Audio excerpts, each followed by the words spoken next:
안녕하세요, 수험생 여러분. 저는 여러분들의 국어 실력을 책임질 명작국어 장세희 선생님입니다. 선생님과 함께 이제 검정고시를 완전 정복하기 위해서 공부를 시작해 볼 텐데요. 여러분, 오리엔테이션 보고 오셨나요? 거기서 선생님이 검정고시가 어떤 시험인지 그리고 어떻게 공부해야 하는지 안내했으니까요. 혹시 보지 않고 오신 분 있으면 가서 반드시 확인하고 오세요. 자, 이번 시간부터 우리 문법 공부할 겁니다. 문법은 사실 공부할 분량이 좀 많고요. 다소 어려운 부분도 있습니다. 그래서 좀 공부할 때 부담을 많이 느끼시는데요.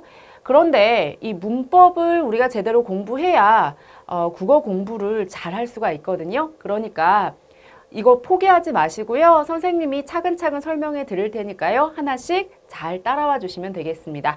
오늘은 언어의 특질부터 살펴볼 겁니다. 언어라는 것이 어떤 것인지 공부할 건데요. 어렵지 않으니까요. 긴장 풀고 잘 따라와 주세요. 자, 우선 음성 언어와 문자 언어를 중심으로 언어가 무엇인지 알아보도록 하죠. 자, 음성 언어 같은 경우에는 말을 하고 듣는 것과 관련이 있습니다. 즉, 청각에 의존하는 것이라고 볼 수 있겠고요. 문자 언어의 경우에는 글을 쓰고 그것을 읽고 이해하는 것이라고 할 수 있죠. 즉, 시각에 의존하는 것이라고 할 수가 있습니다. 자, 그런데요. 음성 언어의 경우에는 시공간적 제약이 있어요.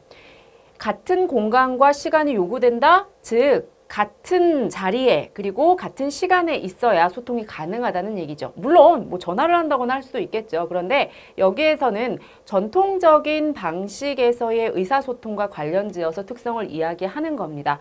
만약에 선생님이 여기에서 한 말이 뭐 시간이 지나도 계속 여기를 떠돌아다닌다고 생각해 보세요. 좀 시끄럽기도 하고 무섭기도 하겠죠. 자, 그런 일은 없죠. 음성 언어는 같은 공간과 시간에서 소통이 가능하다 보니까 보존이 되질 않습니다. 그래서 그 제약을 극복하기 위해서 문자 언어를 사용하게 된 거거든요. 문자 언어는 시공간의 제약을 뛰어넘어서 보존과 전승이 가능합니다. 무슨 얘기냐? 선생님이 만약에 뭐 아들에게, 뭐 손자에게, 그 다음 증손자에게 대대로 꼭 하고 싶은 말이 있어요. 그러면 그걸 글로 쓰면 되겠죠. 그러면 계속해서 보존하고 전달해 주는 게 가능하다는 얘기입니다.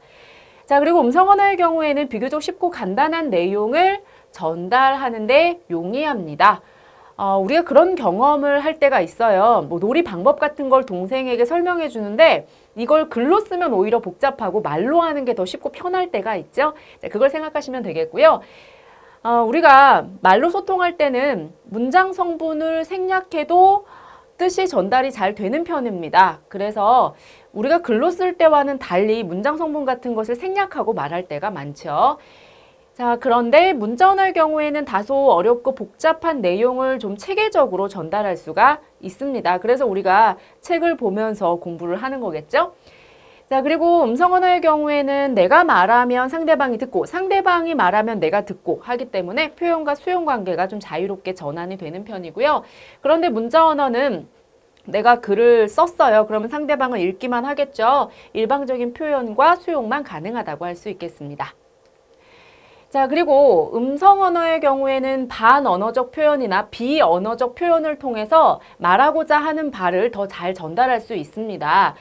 자, 반언어적 표현이라는 것은 어떤 거냐면요. 우리가 말을 할 때 뭐 높낮이, 어조, 크기 이런 것들을 다르게 해서 말하고자 하는 바를 전달하는 방식을 이야기하는 거라고 보시면 되겠습니다. 예를 들어서 잘했어 이렇게 얘기할 때와 아유 잘한다 이렇게 얘기할 때는 좀 다르잖아요. 자, 그런 걸 생각하시면 되겠고요. 자, 그 다음에 비언어적 표현은요. 얘는 뭐 표정이라든가 몸짓, 손짓 우리가 목소리를 내는 것과 관련 있는 것은 아닌데 이런 다른 요소들을 통해서 말하고자 하는 바를 전달하는 것이라고 보시면 되겠습니다. 같은 말이라도 어떤 표정으로 하느냐에 따라서 다르게 전달되는 경우가 있잖아요. 그 점을 생각하시면 되죠. 자, 그 다음에 문자 언어는 시각적인 요소들, 뭐 그림이라든가 도표라든가 뭐 지도 이런 것들을 활용할 수 있습니다. 자, 이런 요소들을 통해서 말하고자 하는 바를 더 구체적으로 혹은 더 뚜렷하게 전달할 수가 있겠죠. 자, 그리고 이제 중요한 내용이 언어의 본질과 관련된 겁니다. 자, 언어라는 것이 어떤 특성을 지니고 있는지 살펴보시면 되는데요. 여기에서 핵심은 뭐냐면요. 각각의 그 언어의 본질과 관련된 예들을 선생님이 설명을 할 겁니다. 이 예 유형을 좀 잘 봐주셔야 돼요. 보통 문제가 나온다고 하면 이 언어의 본질과 예를 연결짓는 것을 중요하게 제시하기 때문에 그 점 잘 생각하시면 되겠습니다. 자, 우선 언어는 기본적으로 일정한 기호라고 할 수가 있습니다. 자, 우리가 신호등을 보고 횡단보도를 건너죠. 빨간불이 켜지면 멈추고 파란불이 켜지면 건너잖아요. 빨간불이나 파란불 같은 경우에는 우리한테 멈춰라, 가라 이런 내용을 전달하는 일종의 기호라고 할 수가 있습니다. 언어는 그보다 좀 더 복잡한 내용을 전달할 수 있는 일종의 기호라고 볼 수가 있겠죠. 자, 언어에서는 우리가 내용, 즉 의미를 전달하기 위해서 음성 또는 문자라는 형식이 존재하는 것을 볼 수가 있습니다. 자, 예를 들어서 사람의 팔목 끝에 달린 부분을 표현하기 위해서 우리가 손이라고 쓰고 손이라고 발음을 하죠. 자, 이것을 생각하시면 되겠습니다. 뭐 기호성 그러니까 되게 거창해 보이는데요. 사실 예를 보면 별 내용이 아닙니다. 그래서 이 예가 말하고자 하는 게 무엇인지 잘 보시면 되고요. 자, 그런데 이 언어의 형식과 의미가 연결되는 것을 보면 자, 그 관계가 필연적이지 않은 것을 볼 수가 있습니다. 필연적이지 않다. 이것을 우리가 자의성이라고 이야기를 해요. 자, 이게 무슨 얘기냐면요. 자, 객과의 포유류, 즉 개. 자, 이것을 우리는 개 이렇게 표현을 하지만 영어로는 dog, 그리고 독일어로는 하운드 이렇게 표현을 하거든요. 근데 이렇게 표현한다고 해서 개라는 게 다른 대상을 나타내는 게 아니잖아요. 그쵸? 같은 대상을 나타내는 거고 이렇게 부르더라도 그 대상의 본질은 변함이 없거든요. 즉 어떤 대상에 대해서 우리가 반드시 개라고 불러야만 하는 이유가 있어서 개라고 부르는 것은 아니다라는 얘기입니다. 만약에 그 대상을 두고 우리가 처음부터 고양이라고 불렀다면 걔는 그냥 고양인 거예요. 자, 이것을 우리가 언어의 자의성이라고 합니다. 자의적이다라는 말이 조금 다소 어려울 수는 있는데 자, 지금 여기 예를 잘 보시면 되겠고요. 자, 그리고 자의적이라고 해서 우리가 아무렇게나 내 마음대로 표현해서는 서로 간의 소통이 안 되겠죠. 여기 지금 한솔이와 꽃집 주인의 대화를 잠깐 봅시다. 자, 한솔이가 꽃집 주인한테 꽃다발을 만들어달라고 하면서 토끼 한 다발 포장해주세요 이렇게 얘기했거든요. 한솔이는 지금 장미꽃을 가져가고 싶은데 그걸 자기 마음대로 토끼라고 얘기를 한 거예요. 그랬더니 꽃집 주인이 어떤 꽃을 말씀하시는 건가요? 자, 알아듣지 못하고 있죠. 자, 사회성이라는 것은 어떤 의미는 어떤 소리로 나타내자는 사회 구성원들 사이의 약속입니다. 자, 언어가 자의적인 것이기는 하지만 그래도 자, 우리가 살아가고 있는 이 사회에서는 이 대상은 이렇게 부르자라고 사람들끼리 약속을 한 거예요. 그래야 의사소통이 가능하기 때문이죠. 의사소통을 가능하게 하기 위해서 자, 그것을 언어의 사회성이라고 이야기를 합니다. 자, 자의성하고 사회성하고 이 특징을 좀 비교해서 잘 알아두시면 되겠고요. 그리고 또한 우리가 언어를 사용할 때에는 일정한 규칙에 따라서 사용을 해야 또 얘가 무슨 말을 하는지 잘 전달이 되겠죠. 자, 규칙, 어법에 따라서 단어나 문장을 사용을 합니다. 예를 들어서 용언을 부서로 활용할 때는 뭐뭐하게 이런 형태로 써야 되거든요. 그렇기 때문에 동생이 빠른 걷는다 이렇게 표현하면 안 되고요. 동생이 빠르게 걷는다 이렇게 표현하는 것이 맞습니다. 이게 우리가 규칙에 따라서 언어를 사용하는 거죠. 자, 언어를 사용할 때 어떤 규칙을 지켜야 한다. 자, 이거 여기에서 잘 정리하시면 되겠습니다. 자, 그리고 언어라는 게 뭐 사회적 약속이고 규칙이 있다고 해서 계속 변화하지 않는 것은 아닙니다. 시간에 따라서 언어가 새롭게 달라지는 것도 볼 수가 있고요. 뭐 새로운 단어 같은 것들이 생기기도 하죠. 자, 이 창조성이라는 것은요. 언어가 새로운 양상으로 나타나는 것과 관련이 있는데요. 우선 하나는 기본적으로 새로운 어휘라든가 이런 것들이 만들어지는 것과 관련이 있고요. 특히 뭐가 중요하냐면 자, 사실 우리가 사용하는 의문이나 어휘 같은 경우에는 한정적이라고 볼 수가 있어요. 그런데 그걸 가지고 무한히 새로운 문장을 만드는 것이 가능합니다. 아이들이 말 배우는 과정을 생각해 보시면 이 언어의 창조성이 어떤 것인가를 우리가 잘 알 수 있는데요. 자, 엄마가 딸한테 우리 이번에 줄넘기 할까? 이렇게 이야기를 한 거예요. 그랬더니 딸이 우리 이번에 그림책 할까? 자, 이렇게 이야기를 합니다. 물론 그림책은 한다고 표현하면 이상하긴 하죠. 그런데 지금 이 딸이요, 엄마가 말하는 의도가 무엇인지를 알아차리고 그 의도를 표현하기 위해서는 어떤 구조의 문장을 사용하는구나. 그리고 줄넘기와 그림책은 서로 이렇게 바꾸어서 사용할 수 있는 어휘구나. 자, 이런 사고를 통해서 이렇게 새로운 문장을 만들어낸 것을 볼 수가 있습니다. 자, 결국 이 언어의 창조성이라는 거는요, 한정된 것을 가지고 새로운 것을 계속 만들어낼 수 있다. 이것과 관련이 있다는 것을 잘 생각하시면 되겠습니다.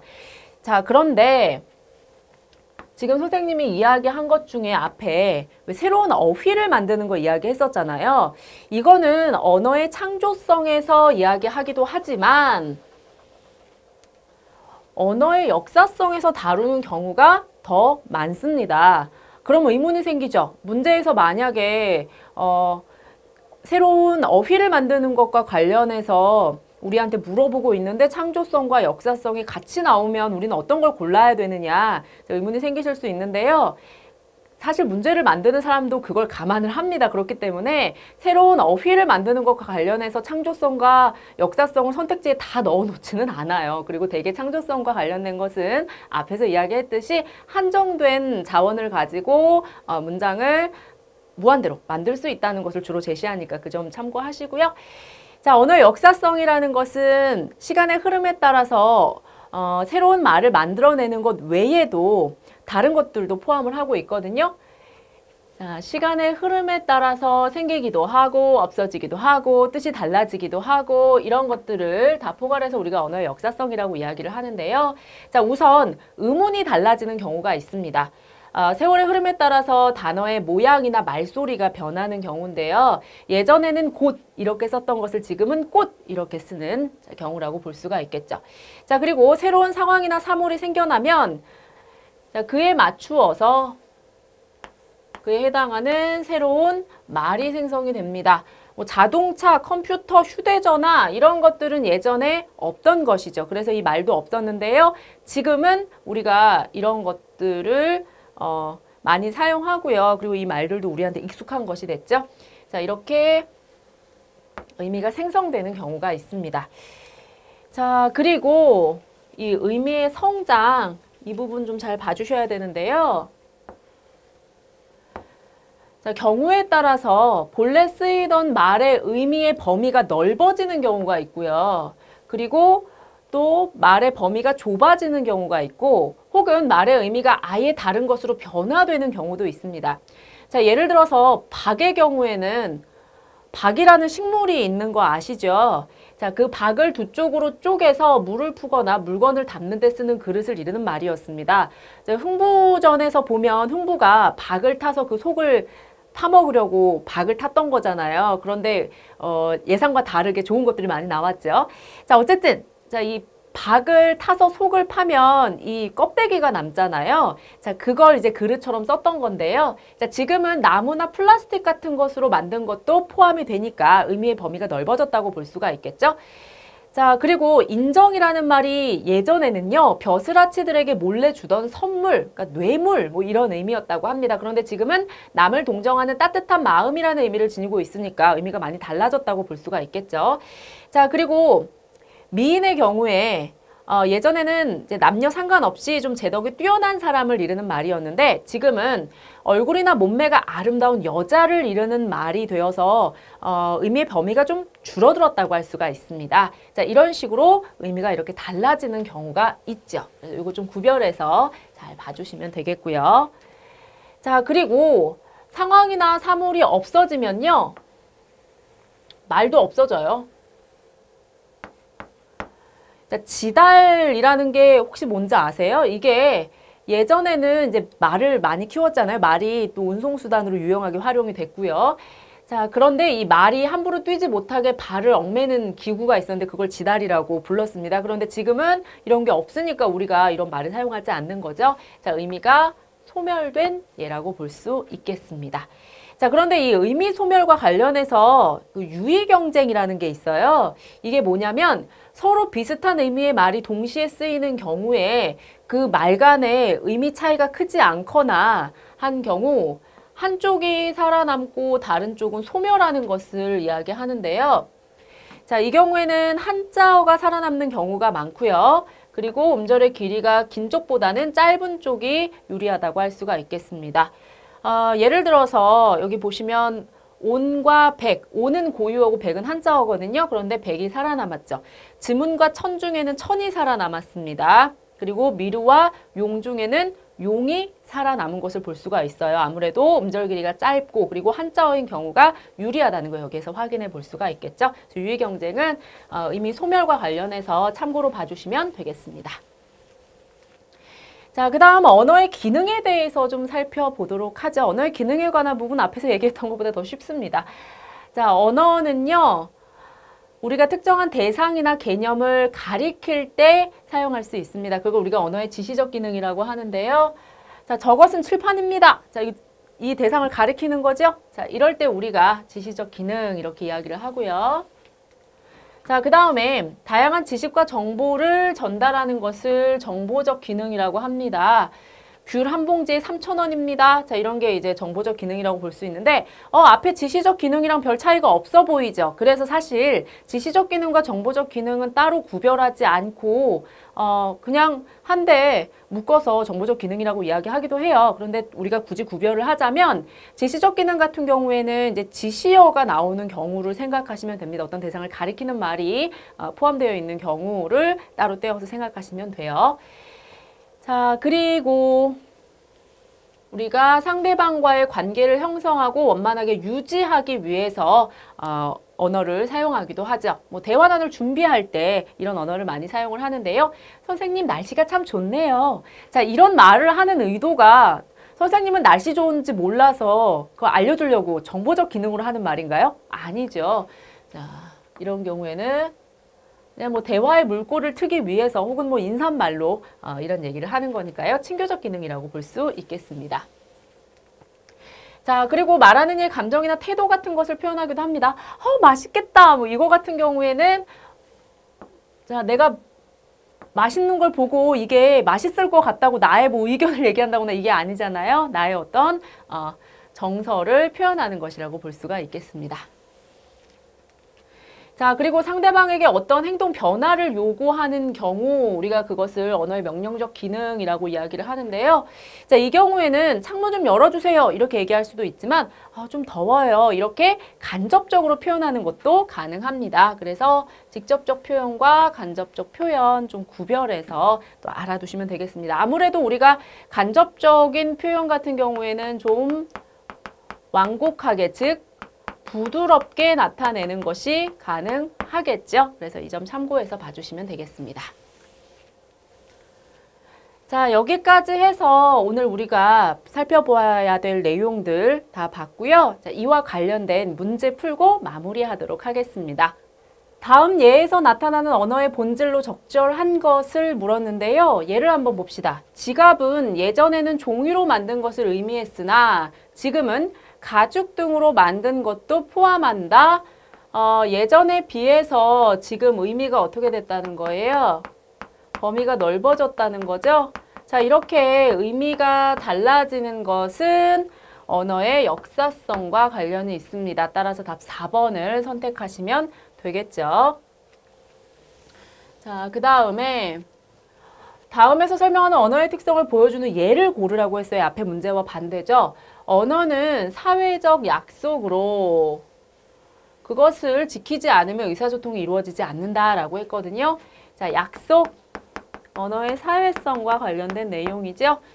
자, 책상은 책상이라고 쓰고 책상 이렇게 읽는다. 이것은 언어가 일정한 의미를 음성과 문자라는 기호로 나타낸다는 거고요.